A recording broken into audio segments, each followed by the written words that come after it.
In the name of the Father, Son, and Holy Spirit.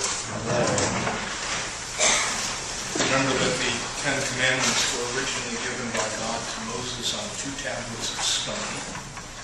Some scholars think that all 10 were on both tablets, a kind of carbon copy, one for God and one for the Israelites. Most scholars think that instead of that, there were 4 on one tablet and 6 on the other, because the first 4 commandments have altogether to do with our relationship with God.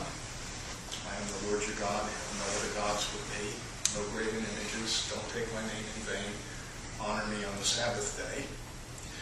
Our vertical relationship. And the latter 6 have to do with our relationships with each other. Honor your parents, don't commit murder, no adultery, no stealing, no false witness, no coveting. So when Jesus was asked which is the greatest commandment, we usually call his answer the summary of the law. He said the first and greatest commandment summarizes the first tablet, love God.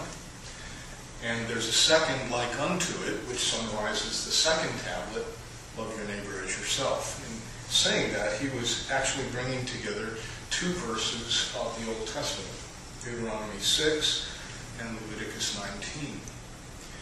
But so far as we know, he's the first one who ever did that. Except, in today's passage, we have a lawyer doing exactly the same thing in order to test him. Wanted to trap him.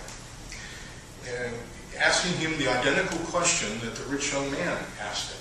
What must I do to inherit eternal life? And this conversation goes in a different direction, although it too is all about the commandments. Jesus turns the question back on the lawyer. What do you think? What do you read in the law? And he gives the same answer. Love God, love neighbor. And what this passage demonstrates is, among other things, that you can know the right answer and not realize its implications. He's seeking to justify himself. Now, to whom does that apply? Who is my neighbor? That's what he's asking. And it was very clear, the rabbis were all in agreement, that when the law spoke about obligations to neighbor, it was talking about obligations to my fellow Jews. The Gentiles are aliens. We don't have to treat them the same way.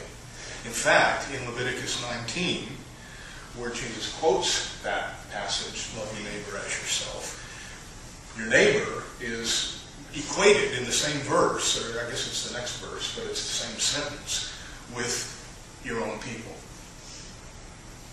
So Jesus launches into this very familiar parable to demonstrate who is neighbor.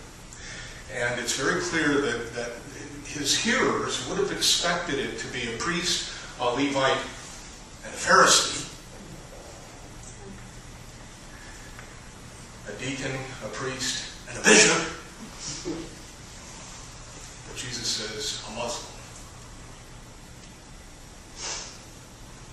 A Samaritan. Despised.